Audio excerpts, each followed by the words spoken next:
When we talk about a vector has two properties. A vector has a magnitude and a direction. And we need to specify both properties in order to describe a vector completely. So the magnitude is its length. In other words, how long is the arrow that we draw? That is the magnitude. The direction then is going to be some indicator as to whether it's pointing up, down, left, or right, or some sort of combination. So we can describe the direction in several different ways. We can describe it with an angle measure. We can describe it in terms of components. And so in this section we'll use components more so than angle measure. This requires a little bit of trig, right triangle trig. So we'll use the component form of describing the vector more frequently than the angle form. So here are several ways to describe a vector, to write a vector notation. You can bold type something to denote a vector. You can draw a vector arrow above the vector name. This is vector v, and the arrow indicates it's a vector. Or you can describe it by its initial and terminal points. Initial means the beginning, terminal means the end. So there's a couple of different ways we can describe a vector. So for instance, if we would draw a vector here whose initial point is the origin and whose terminal point is the ordered pair v1, v2, then we would draw an initial point here at 0, 0. And let's just assume both v1 and v2 are positive. So it would be then somewhere in the first quadrant here, v1 and v2. And so what you notice is that, these are just your Cartesian coordinates. So this is over v1 and up v2. And then as we would draw this vector here, then this is, I'll use the notation v with the arrow, that's vector v. And so the length of vector v then, its length, which would be the absolute value of v, would then be the hypotenuse of this right triangle. And so this right triangle here has legs that are these ordered pairs since we started at 0. So this is v1 and this is v2. So its length then would be v1 squared plus v2 squared. And then taking the square root of that, or the hypotenuse of that right triangle. In vector form then, in component form, we would say that this vector equals v1 comma v2, which looks a lot like the ordered pair, but when you put the pointy brackets on either side, then we know that this is the x component and this is the y component. So this v1 actually corresponds to how long the horizontal motion, or the horizontal distances, and the v2 actually corresponds to how long the vertical motion is. So if we look at a vector, and again we'll just use our generic vector that starts at the origin and goes out to some location v1, v2, and if we want to lengthen that or shorten that vector, then we multiply it by a scalar. So if we think about this, if we have vector v, which is components v1 comma v2, and we multiply it by some constant here, then that's going to affect the values of v1, v2. So if we take this and we take this vector and let's go ahead and duplicate it. So if you notice, an identical vector would be the exact same length and the exact same direction as the original vector.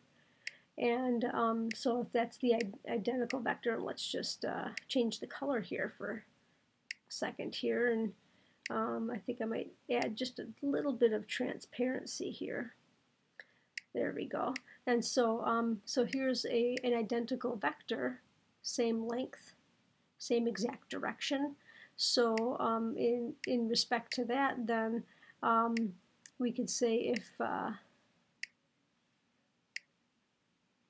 if C equals 1, then we're left with this new vector v1 comma v2, and it's the exact same size and the exact same shape as the original v. So so here's a scale factor of 1. So if we have a scale factor of 2, that means then we have twice the first component and twice the second component. So that means that those two components just got longer. So to then make this longer, we would have to scale it up by 2 times. So making that 2 times longer would be doing something to that effect, where it is now 2 times where it's now 2 times longer. So if we take that whole thing, there we go, then we can see that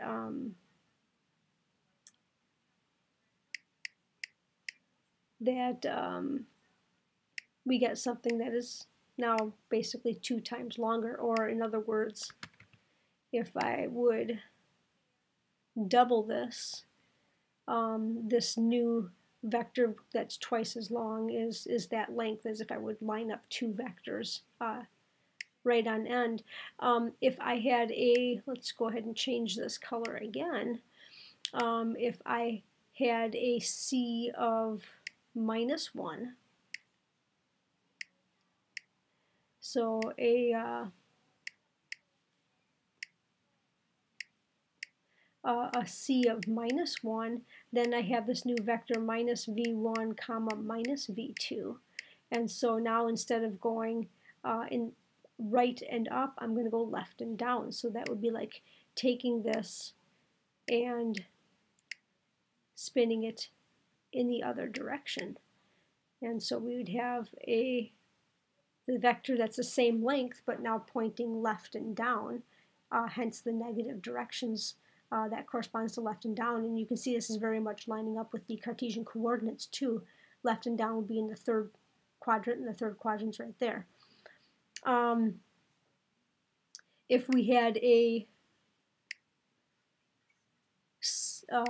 C of 0, then we're talking about 0 times v1 and 0 times v2. And so we're talking about then just really being a point at 0, 0. So it literally would be shrinking this down until its length is so short that I can't even make it that short. The software won't let me. That it just becomes a point at the origin there. So those scalar multiples affect that length. But if you notice, the one thing the scalar multiples don't do is affect the direction it's pointing. It's still pointing along this general line here. So all we're going to do with that scalar multiple is affect the direction. Another thing that we can do with vectors is we can add and subtract them. And so when we add vectors, we have to add their components. The only time we can add things is when they are aligning in the same direction. So for instance, if we have a vector v, which is v1 and v2, vector u would be u1 and u2. And so if we look at v1 and u1, those components would both be pointing horizontally. And components v2 and u2 would be pointing vertically. Those things we can add together. And so when we add them together, we can do that one of 2 ways. We can create what we call a parallelogram, and that is taking vector u and vector v and putting their vectors at a common point, like the origin. So here's vector u, and here's vector v. And so we can put them at a common point at the origin and then create the other half of the parallelogram. And so if we would add these together, then that new vector v plus u would be up here. It would terminate up here. The other thing we can do is we can actually physically move vector u to the tip of vector v. And you see, if we do that, then the end of vector u is also at that same point of the parallelogram. So we call that tip to tail. In other words, the tip of vector v is connected to the tail of vector u. And when that happens, then the outermost tip then becomes the location of the resultant, or the addition process of u plus v. And so that's just like adding then the two components. So the vx would be this component along here,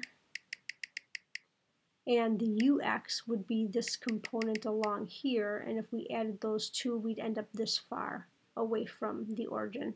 And likewise, the vy would be this component here, and the uy would be this component here. So we're up, and then we're up a little more, and so the resultant then would be adding those two y components together to get the new y component.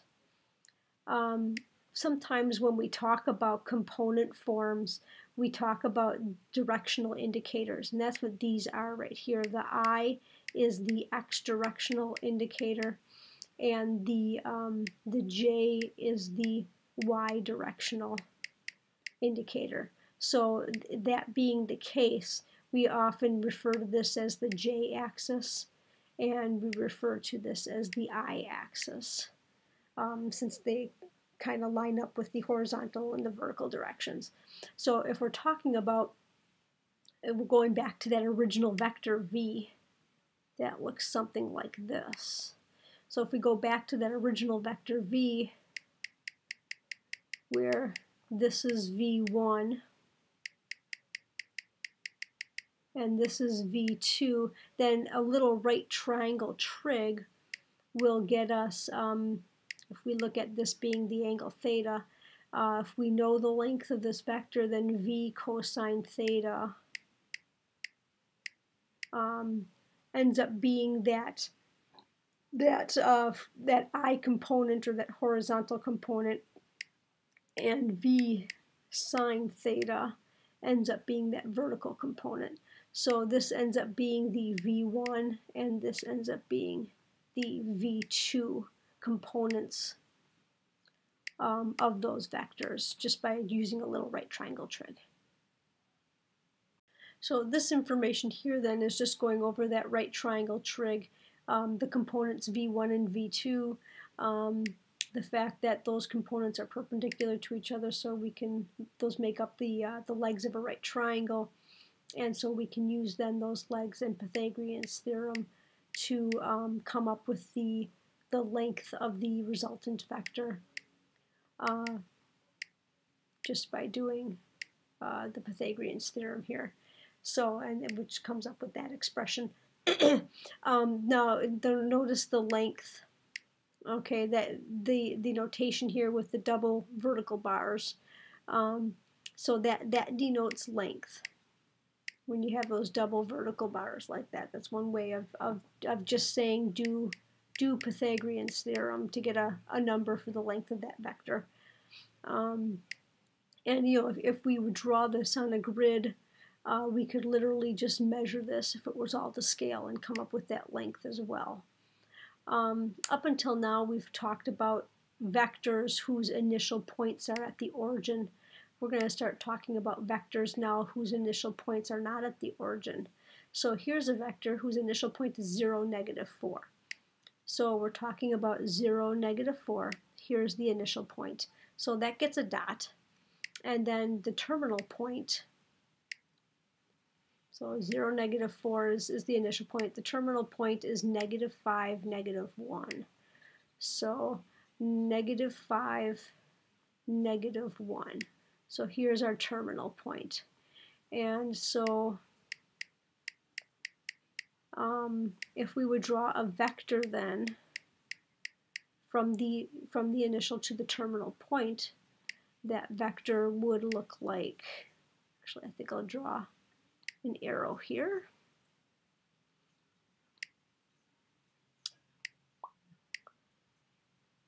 There we go.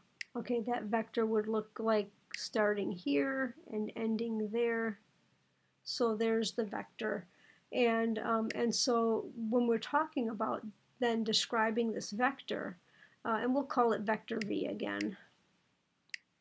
So vector v then is going to have components v1 comma v2, and v1 is going to be how far horizontally it points, and v2 is how far vertically it points. And in this case, this vector is pointing left and up. So if that's pointing left and up, then v1 is going to be negative, because anything that points left is negative and anything that points right is positive. It's also pointing up though, so this is going to be a positive value. So when we look at finding the values, we know that v1 is going to be the difference, since this is the horizontal direction, is going to be the difference of the horizontal or the x coordinates. So what was our x final and what was our x initial? Our x final was -5, our x initial was 0, so v1 must be -5. v2 is our y component, so it's going to be our y final minus our y initial. And so our y final is a -1, and our y initial is a -4, so we have to subtract a -4. And so when we do that math, we get a +3. So our v2 is a +3. So we're talking about -5, 3. That's our vector. So if you notice, basically that means left 5. And so if you think about it, that's pointing left 5 and up 3. That's how you can really read it. And so the left 5 would be this component, the up 3 would be that component. If I wanted to find the length of vector v, then I would go ahead and square. You can square -5, doesn't matter, it's going to end up being a positive number anyway. Square 3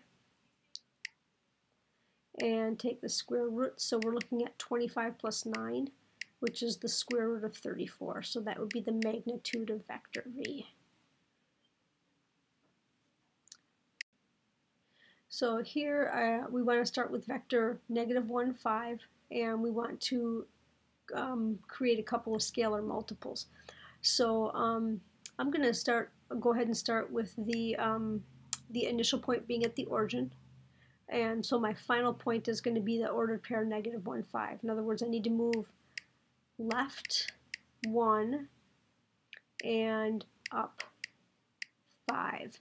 So left 1 and up 5. So there's the terminal point. So if I would then draw my line, so I'll go ahead and get a line here, starting at 0, 0, and then going left 1 and up 5. It looks like that. And so there is my vector. And so if I want to get a vector that's 4 times that length, then let's go ahead and make that blue. So 4v is going to be then 4 times -1, 5. So we're talking about -4, 20. And that's going to go way off the grid. So if I would blow this up to 4 times bigger, then I would have to make sure that this ends up over 4. And as you can see, it's going to get really huge. So that's still only over about, let's see, and if you notice I'm moving it around, which is fine. I'm just looking to go left 4. So 1, 2, 3, 4. I'm about there. So if there's left 4, you notice if it goes left 4 up 20. So this is now 4 times as long as the original vector v. And if I put it here, we could literally stack up 4 of these and see that it's 4 times as long. I'm actually going to leave it off to the side here so you can see the whole thing. So that is, in fact, it might be just a little bit too long. There we go. So that is left 4 up 20. Okay, now I want to make a vector that's half as long. So let's kind of copy and paste that. So half as long would be, instead of left 1 up 5, we're going to be left a half up half of 5. So if we change that to, let's make it yellow. So if we talk about half v, then that's half of -1 comma 5. So it's going to be -1/2 comma 5/2. So I can scale that down so that it's only going over a half. So there we go. So now this is only going over a half up 2.5. It might be just a little bit too short. There we go. So over a half up 2.5. So if you notice, if I had 2 of these yellow ones that I could stack tip to tail, it would be as long as the red one. So there is half v. It's tough to see. So 0v would be shrinking everything down. So if, and I tried that before, 0v would be 0 times -1 comma 5. So we're talking about now being 0 comma 0. So that's a point right at the origin. Not much I can do about that. And minus 6v is going to be doing 2 things to this vector. It's going to be reversing its direction. So we have instead of left 1 up 5, we're going to have -6 times -1 is 6. So we're going to have right 6, and this is -30. So right 6 down 30. And so if I take this one and let's make it green. There we go. Wrong green. There we go. And so I'm going to have to flip it so it points in the other direction. And then I'm going to have to make this go to the right 6. So let's see if I can get this to go to the right 6. So I'm going to have to scale it up like that. So we are talking about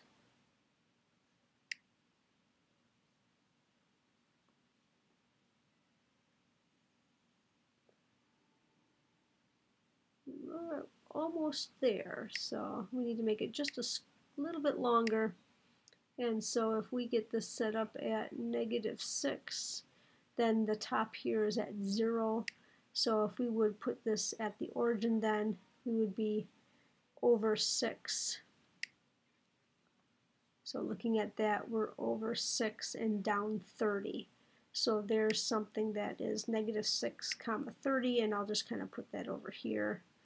That's way off the grid. So again, if we had 6 of these red ones, we could line 6 of those red ones up, and it would be the same length as that green one. If we take a look at the next example, we're talking about adding 2 vectors together and coming up with a third vector. So we want to add vector u and w together to come up with vector v. And so this becomes a system of equations. So we have these constants a and b. We don't know what they are, but when we add them together, we get vector v. So it's going to look then something like a times 1 comma 2 plus b times 1 comma minus 1 equals vector v, which is minus 1 comma 7. And so what we're kind of saying is, well, we know that this vector, this first vector here, a times u, is going to be a times 1 comma a times 2, or probably a better way to write that would be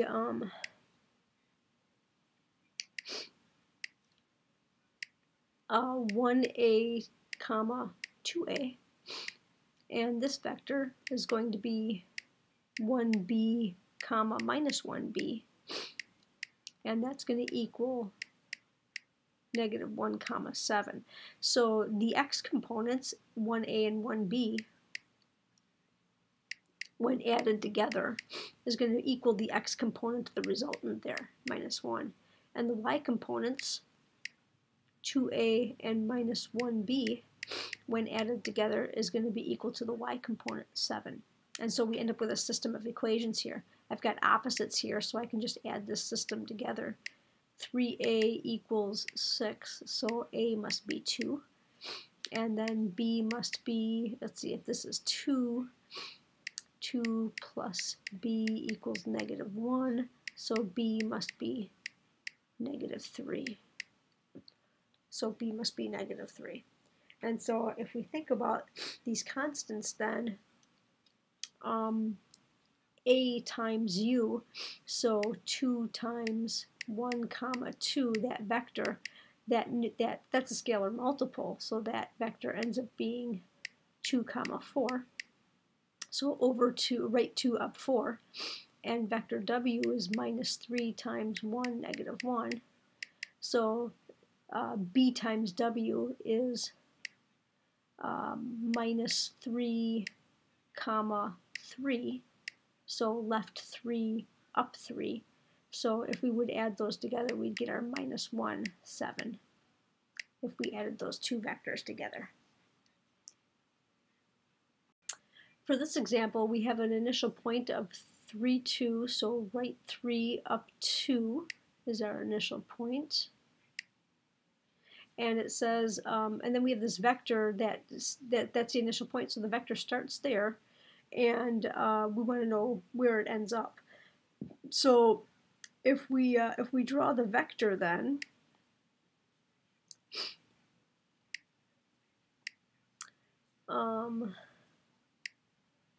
so we know it starts at 3 2, and then we have to go.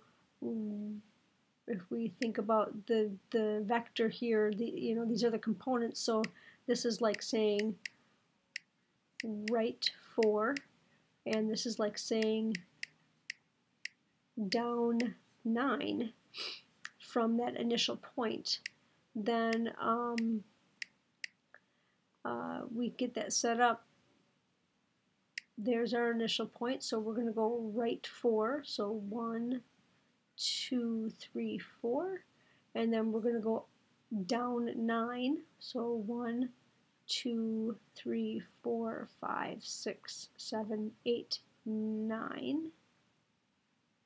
So we end up with a terminal point at that location. And so if we always have a grid with us, we can see that we are at the location, this terminal point here, so rounded brackets, that's over 7, down 7, so these are the xy coordinates, 7 comma negative 7, that line up with a vector component for negative 9. And so if you notice then, what we're looking at in order to find this terminal point is we're going to take this initial point. We're going to take that initial point. We're going to add the vector components to get our terminal point. And so we're starting with an initial point here of 3 comma 2. and notice the rounded brackets for the Cartesian coordinates. And we're going to add to that a movement of 4, -9. And so that means that terminal point, I'm going to write it down here, that terminal point is 3 plus 4, comma, 2 plus a -9. So that terminal point ends up being 7, comma, -7.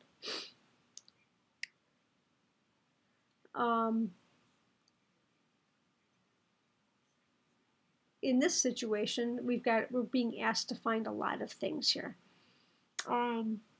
These are the lengths. So we're being asked to find the length of vector u, the length of vector v, the length of the sum of the two vectors. So these are all length.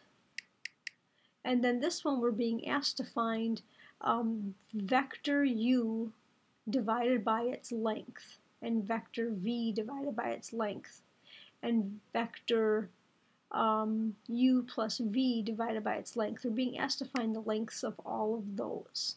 Now, if we take vector u and divide it by its length, that by definition is called a unit vector. So what we're being asked to find here is the unit vector of vector u. And then likewise, if we take vector v and divide it by its length, that is unit vector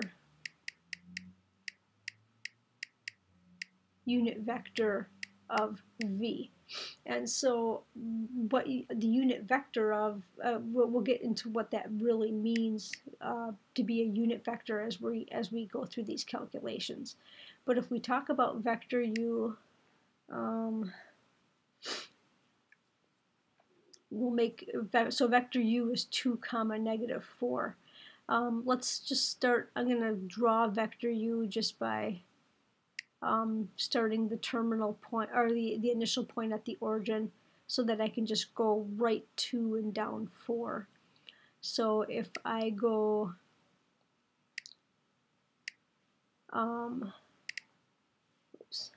if I go right 2, so I set up my initial point here, and I go right 2 and down 4,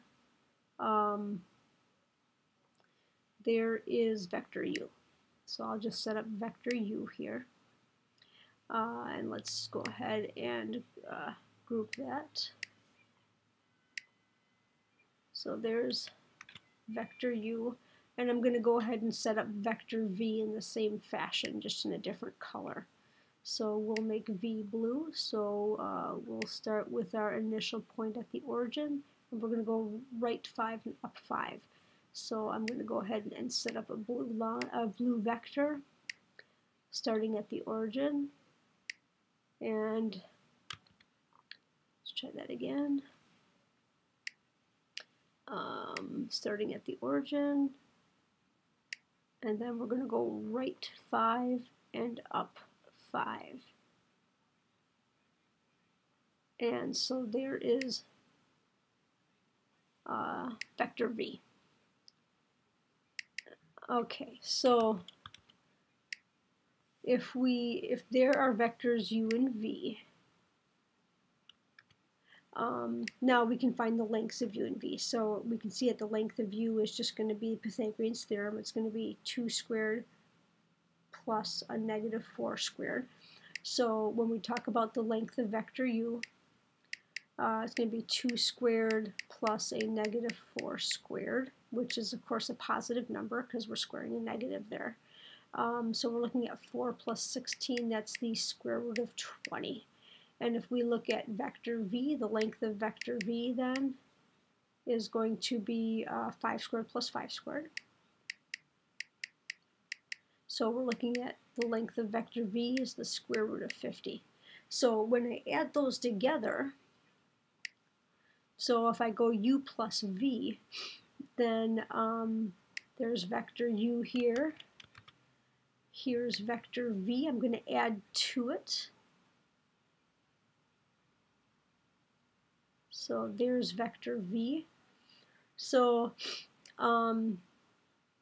if we look at u plus v, then we're looking at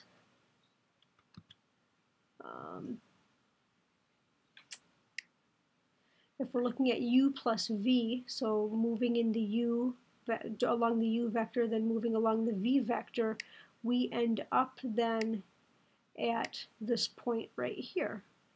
So there's our terminal point after we add u plus v. So again, that u plus v is moving in the u direction, then moving in the v direction. So moving in the u direction, then moving in the v direction. And so vector v then is right here. Vector u plus v is right here. So there is vector u plus v. And so u plus v then, and you know, I've said this before, I'll say it again, if you use a grid, then everything comes out nice and proportionally. And so we can see that u plus v is over 7 up 1 pretty easily. To do this without a grid, though, we have to rely on the algorithms that we've been talking about in the previous pages. So if we want to know what u plus v is, then we're going to have to take vector u. So we're going to have to take 2, 4, so right 2, down 4. And we're going to have to add to it vector v, which is right 5, up 5, and to come up with the result. And so when we're writing this in vector form, the nice thing is it's really easy to add together because you just add the components. So we can see that this is 2 plus 5 is right 7, and minus 4 plus 5 is up 1. And so there are the components of u plus v. So this component form is really nice because it already splits it apart into its x directions and y directions, which are the things you need to add together. We know vector u has a length of the square root of 20. That's between 4 and 5. We know vector v has a length of the square root of 50, which is something just longer than 7. So the question is how long is u plus v? It's not the square root of 70, but now that we have the components of u plus v, to find its length is just a real quick Pythagorean's theorem again. So if you can picture a green right triangle here, it's got a x component of 7 and a y component of 1. So we're going to square 7, we're going to square 1, and we see that the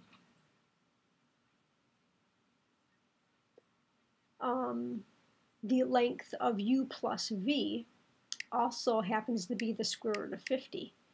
Isn't that interesting? So over 7 up 1, right, 49 plus 1 is 50. So this u plus v happens to be just as long as v itself. So if you kind of look at the three things we have here, we have vector u, we have vector v, and we have vector u plus v. And these two things, even though they have different components, this was a 5, 5, this is a 7, 1, they have the same length. In other words, when we take a look at these things and we think of it as a triangle, we have an isosceles triangle, which you know it's possible to have an isosceles triangle. So the fact that they have the same length, even though we added one to another, is no big deal. We just know that these two things have equal length. And so now we can talk about unit vectors. So unit vectors are taking a vector. So for instance, vector u is 2, -4. And then we're going to divide it by its length. So we're going to divide it by the square root of 20. So the unit vector for vector u, the unit vector is vector u divided by its length. And so vector u is 2, -4. So vector u is right 2, down 4. So 2, -4. And we're going to divide it by its length, and its length is the square root of 20. And so we can just like, you know, the square root of 20 is just a scalar multiple. In this case, we're dividing by it, so we're making it shorter. So we can just put that right into the vector notation, just like any scalar multiple, like we did on the previous pages. So the x component is 2 divided by the square root of 20. The y component is minus 4 divided by the square root of 20. So there's the unit vector. Now, if you notice, the question says, here's the unit vector, okay, but I have these extra double vertical lines on either side of that fraction, which means I want the length of the unit vector. So I want to do, if I want the length of that unit vector, then I want to do Pythagorean's theorem on that. So it gets a little tricky, but we can handle that. So if we want the length of the unit vector, then we're going to do Pythagorean's theorem on this. This is the unit vector. And so we are going to take the square root of this squared.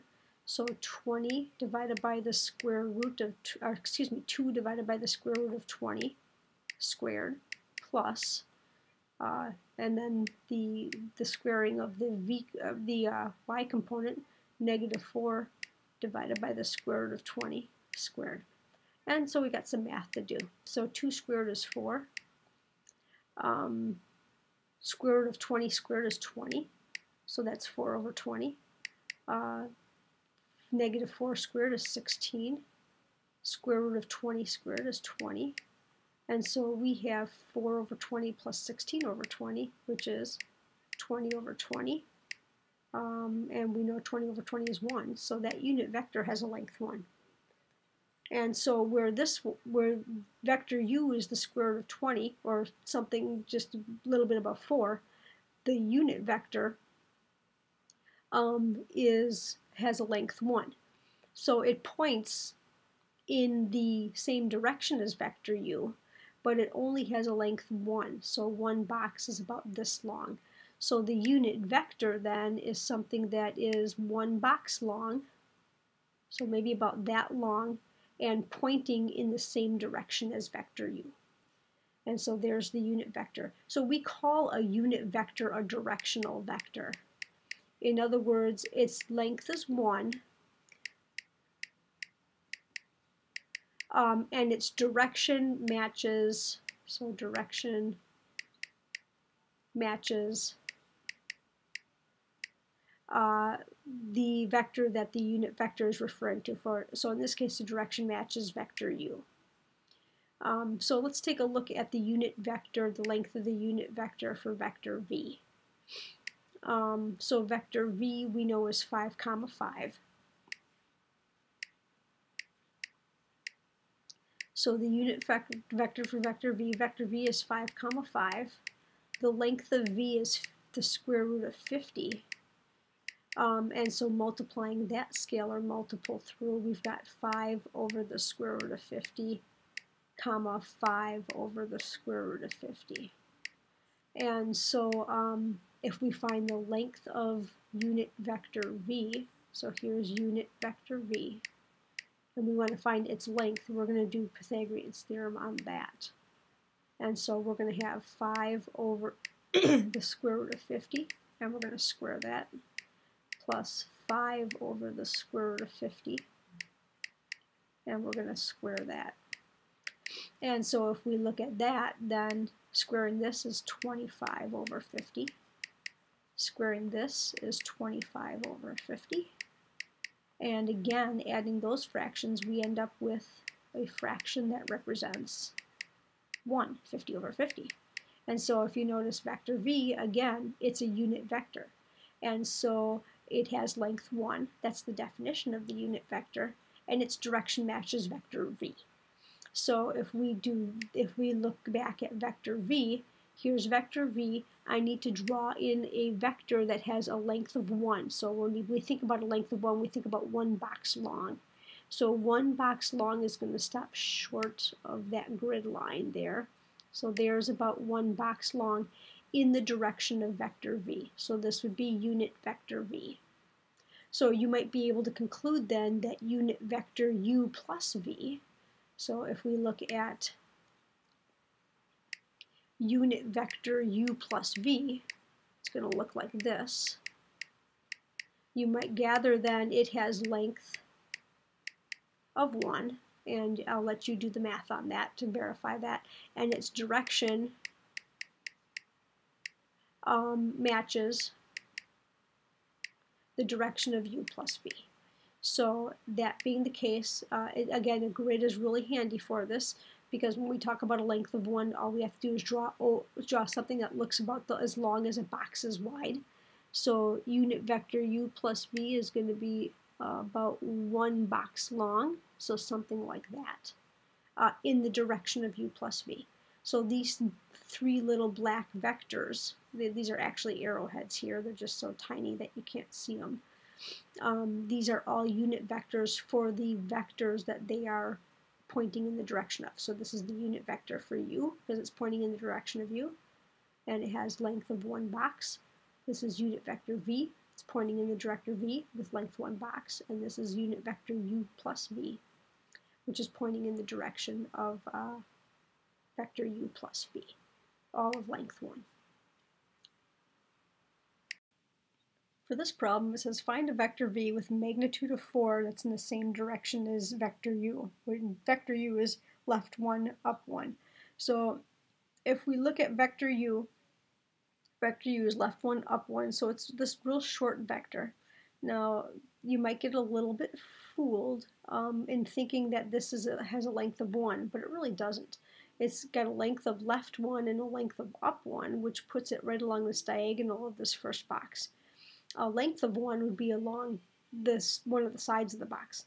So this one has a length that is equal to the diagonal of this first box here.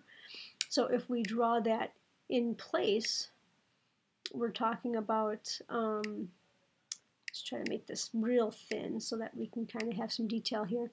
It's going to start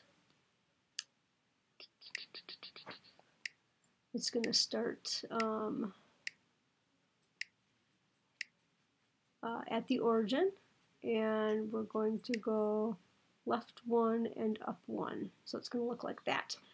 And so we're just going to kind of assume it starts at the origin. So what's the length of vector u here? Well, the length of vector u, is going to be negative 1 squared plus 1 squared. And you might have guessed it already, it's the square root of 2. And so that's the length of vector u. So the unit vector then, we know, which has length of 1, is going to be vector u, so minus 1 comma 1, over the square root of 2. So the unit vector is going to be minus 1 divided by root 2, comma 1 divided by root 2. And so now I want something that is 4 times this length. We know that this has a length of 1. So if this is a length of 1 and I want something with a length of 4, then all I have to do is take 4 times this number. So vector v then is going to be 4 times the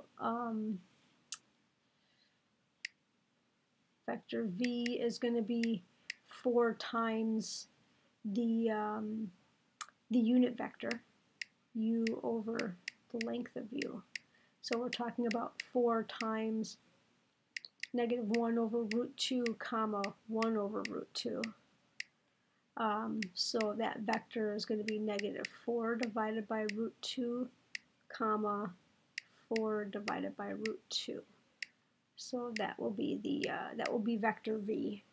And we can rationalize this if you would like. Just a little practice on rationalizing that means get the radical out of the denominator.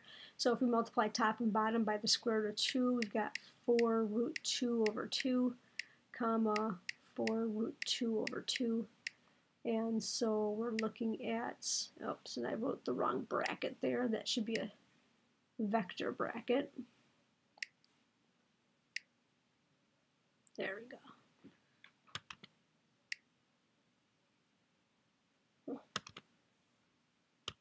Let's try that out. Well, it's all interesting. That's all connected together. Okay, so negative 4 root 2 over 2, comma 4 root 2 over 2. There we go. And so we have negative 2 root 2, comma 2 root 2 as that vector that has length 4. So we can use the idea of a unit vector since we know it has length 1, and we can get the directions from the components real easily to draw unit vectors normal to that same graph. And the word normal is another word for perpendicular. So perpendicular has a couple of synonyms. So perpendicular, we could also use the term normal. That also means perpendicular. And so does orthogonal.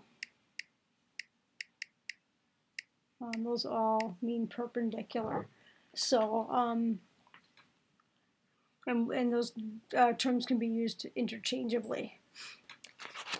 So if we look at the cubed, x cubed, that cubic function, we're looking at just, quick plug and chug here, over 1, up 1, over 2, up 8, over 3, up 27, left 1, down 1, left 2, down 8. So, we have that familiar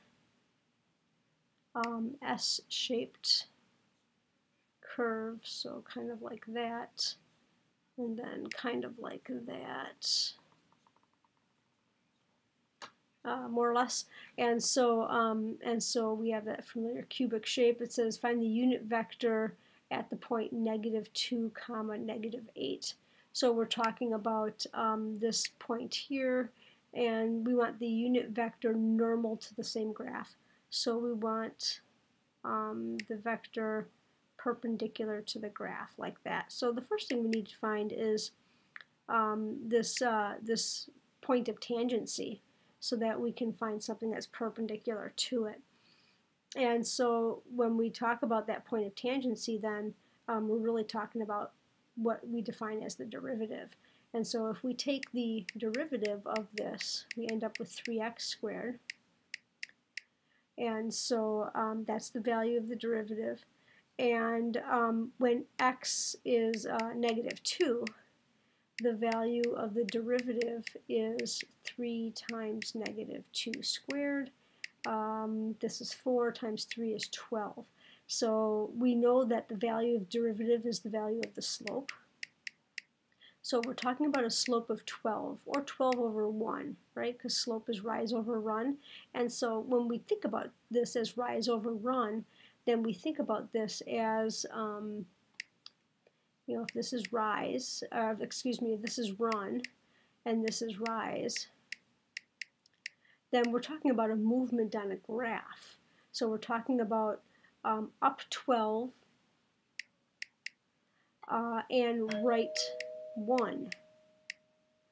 And so that helps us get our components then. If we're talking about right 1, then we're talking about the vector, the x component 1, and up 12 is the vector y component 12. So these are the components then for the tangent line. So if we look at this this tangent line right here at an x value of -2, that is up 12 and right 1. And so if we want the unit vector that is normal to that, we're going to have to find a line that is perpendicular to that tangent line. And so if this is up 12 over 1, then this line has to be the opposite reciprocal slope, or it's got to be its components. So we're looking at the normal line. That needs to be the opposite reciprocal.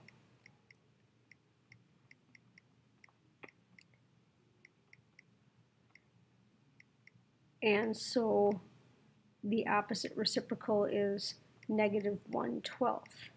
So in other words, down 1, right 12. So those components then, down 1, right 12, I wrote that wrong, those components would look like a y component of -1 and an x component of 12. And so that would give us a line perpendicular to the tangent line. Just a kind of an aside note though, also a component of left 12 and up 1 would get us that same one. So in component form, we've got kind of two options for some answers here. And so we want the unit vector then to this. So if we look at this, at these components, then we're talking about a unit vector, so we know that the definition of a unit vector is length 1, like unit circle is a radius of 1.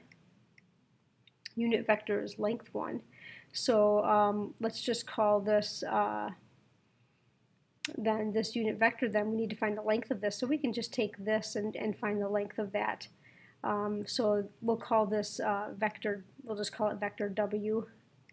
That is the normal vector, and so the length of W then is going to be the square root of 12 squared plus -1 squared, which is, this is 144, this is 1, so that's the square root of 145. And so our unit vector then would be the vector W over its magnitude. And so we're talking about 12 comma -1 over the square root of 145. And you could leave it like that, or you could rewrite it by putting the square root of 145 right in the vector notation and write it like this. So there is the normal vector to the tangent to the point, or tangent to the line at the point -2, -8. In this question, it says find the component form of vector v with a magnitude of 1, making an angle of 120 degrees with the positive x-axis. So when we're talking about a magnitude of 1, we're talking about the unit vector. So that unit vector would be v over its length, and that's the unit vector. So when we're talking about a magnitude of 1, we can really kind of start thinking about the unit circle, especially when we have degree measure. So if we take a look here, this is our unit circle. So this is, this is 1 comma 0. This is 0 comma 1. This is -1 comma 0.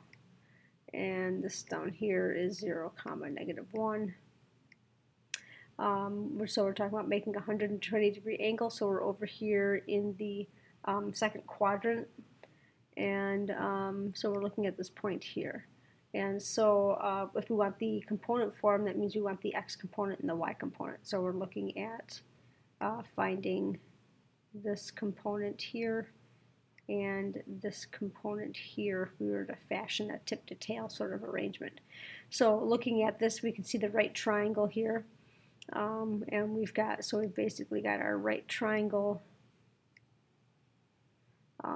with our 60-degree angle here, a hypotenuse of 1 or a radius of 1 being in the unit circle.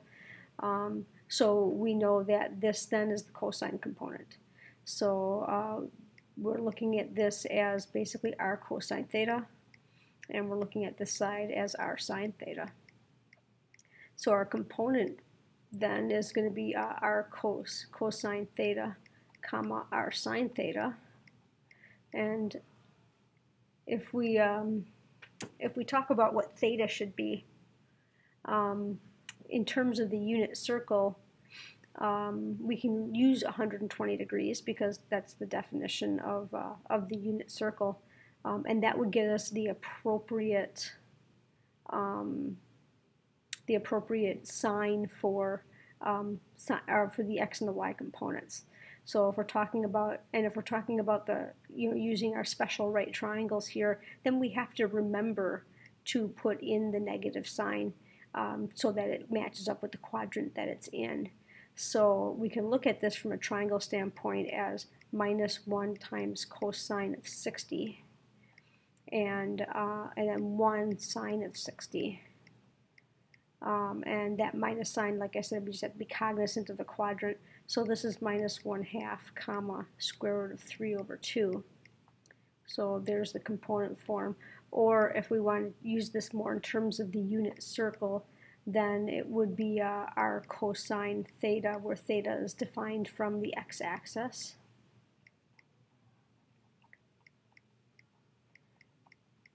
As we define theta when we're using the unit circle, and our sine theta.